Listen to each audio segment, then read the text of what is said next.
गरीब एससी के आरक्षण पर अमीर एससी का कब्जा, लाभ उठाने में असमानता की समस्या। आपको बता दें, भारतीय समाज में अनुसूचित जातियों एससी के लिए आरक्षण एक महत्वपूर्ण सामाजिक न्याय व्यवस्था है। यह व्यवस्था गरीब और सामाजिक रूप से पिछड़े वर्ग के लोगों को शिक्षा, नौकरी और अन्य अवसरों में समान भागीदारी सुनिश्चित करने के लिए बनाई गई है। हालांकि वास्तविकता में यह व्यवस्था कई बार उलट कर जाती है और गरीब एससी समुदाय को इसका पूरा लाभ नहीं मिल पाता है। इस वीडियो में हम असमाधान के कारणों और संबंधित समाधान पर प्रकाश डालेंगे।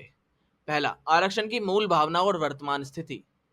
आरक्षण का मुख्य उद्देश्य समाज के कमजोर वर्ग को मुख्यधारा में लाना और उन्हें समान अवसर प्रदान करना है। अनुसूचित जातियों को शिक्षा, नौकरी और अन्य सरकारी योजनाओं को विशेष आरक्षण दिया जाता है। यह व्यवस्था यह सुनिश्चित करती है कि जो लोग समाज की उच्च जातियों के मुकाबले अधिक पिछड़े हैं, उन्हें भी तरक्की का अवसर मिले। हालांकि अमीर एससी परिवारों और व्यक्तियों ने इस व्यवस्था को लाभ उठाने के लिए कई बार अपने संपर्कों का प्रभावों का भी उपयोग किया है। इस प्रकार आर्थिक रूप से कमजोर एससी व्यक्ति जो वास्तव में आरक्षण के लाभ के हकदार हैं, कई बार इसका फायदा नहीं उठा पाते हैं। दूसरा, अमीर एससी का कब्जा और गरीब एससी की समस्या है। वर्तमान में कई अमीर एससी परिवारों के लोग आरक्षण के तहत सरकारी नौकरियां, शिक्षा और अन्य अवसरों का पूरा फायदा उठा रहे हैं। ये परिवार अक्सर उच्च शिक्षा प्राप्त कर चुके होते हैं और उनके पास अच्छी नौकरी और आर्थिक संसाधन होते हैं। इसके विपरीत गरीब एससी परिवारों के पास शिक्षा और संसाधनों की कमी होती है, जिससे वह आरक्षण के लाभ से वंचित रह जाते हैं। अमीर एससी परिवारों की यह स्थिति समाज में एक असमानता का कारण बनती है। गरीब एससी परिवारों के ना तो अच्छे स्कूल मिल पाते हैं और ना ही सही तरीके से उनके नौकरियों के अवसर मिल पाते हैं। इस स्थिति के कारण गरीब एससी वर्ग के लोग अपने सपनों को पूरा करने में असमर्थ रह जाते हैं और सामाजिक और आर्थिक रूप से पिछड़े रह जाते हैं। तीसरा, असमानता के कारण और प्रभाव। अमीर एससी परिवारों द्वारा आरक्षण का लाभ उठाने में कई कारण हो सकते हैं।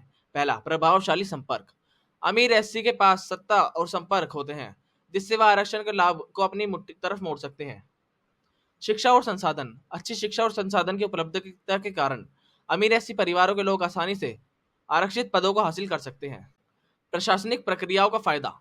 कभी कभी प्रशासनिक प्रक्रियाओं को भी अमीर एससी परिवारों के पक्ष में काम कर सकती हैं, जिससे गरीब एससी के लोग पीछे रह जाते हैं। इस असमानता का सामाजिक और आर्थिक प्रभाव गंभीर होता है। गरीब एससी परिवार को उचित अवसर न मिलने के कारण वे गरीब ही रह जाते हैं और उनकी सामाजिक स्थिति में भी सुधार नहीं हो पाता है। चौथा, समाधान और सिफारिशें। कुछ संबंधित उपाय इस प्रकार हो सकते हैं। पहला, आरक्षण नीति में सुधार। आरक्षण नीतियों की समीक्षा और सुधार आवश्यक है ताकि गरीब एससी परिवार को प्राथमिकता दी जा सके। शिक्षा और संसाधनों की पहुंच। गरीब एससी परिवारों के लिए शिक्षा और संसाधनों की उपलब्धता बढ़ानी चाहिए ताकि वे बेहतर अवसर प्राप्त कर सकें।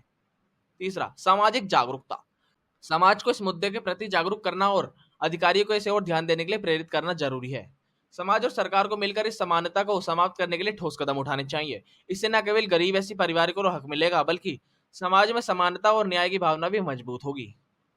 अंततः यह सुनिश्चित करना है कि आरक्षण का लाभ वास्तव में जरूरतमंद लोगों को ही पहुंचे, हमारे समाज के लिए एक महत्वपूर्ण चुनौती है, जिसका समाधान हमें सामूहिक रूप से निकालना होगा। आपको यह वीडियो कैसी लगी है, हमें कमेंट बॉक्स में जरूर